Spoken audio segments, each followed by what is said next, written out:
ओडिशा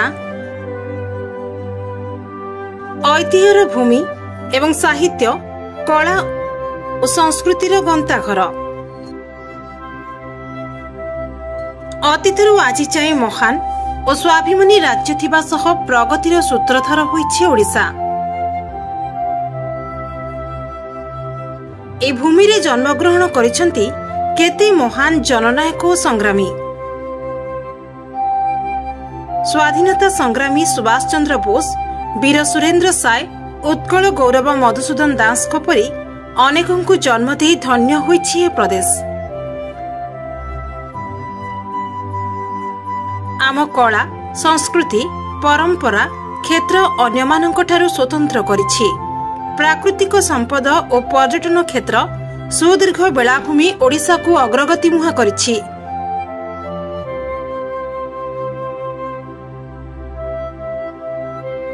केंद्र कैबिनेट रो राष्ट्रपति हेउ अबा अन्यान्य बड़ बड़ पदवी सबुथिरे ओडियांको दबदबा।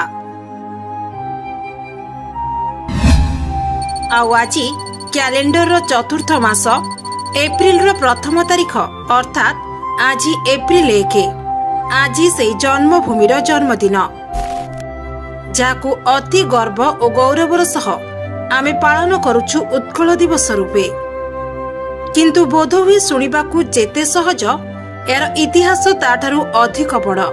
किंतु एते बड़ राज्यर एते लंबा कहानी बुझाइबा सहज नुहे। तथापि आमे प्रयास करिबा मने पकाइबाकू से स्वर्णिम दिन को। 1803 मसीहा मरहटा मानंकु परास्त करी ओडिशा रे आरंभ हुए इंग्रेज शासन। एहा परे भाग भाग होइथिला एही उत्कल प्रदेश। माड्रास अधीन को गला गंजाम और कोरापुट। संबलपुर रे हिंदी भाषार प्रभाव और उपकूलवर्ती अंचल रे बंगालर विस्तार। 1866 दुर्भिक्ष परे ओडिया भाषा उपरे पड़िला गभीर प्रभाव।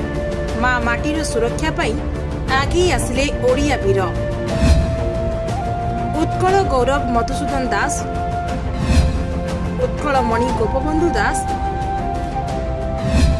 व्यासकवि फकीरमोहन सेनापति,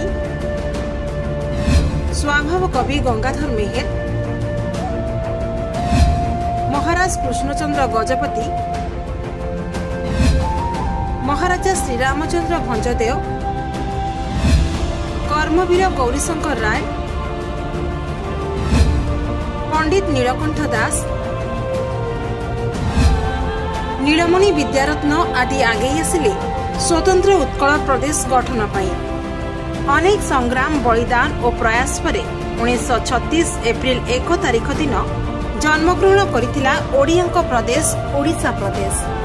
भाषाभित्तिक राज्य रे आमे थिलु सर्वप्रथम।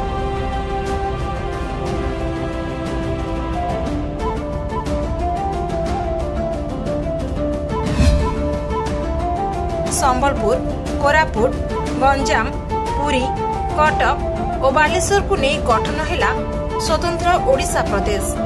6 रु 13 और 13 रु 30 जिला मिसिबारे लागिले एही राज्य रे।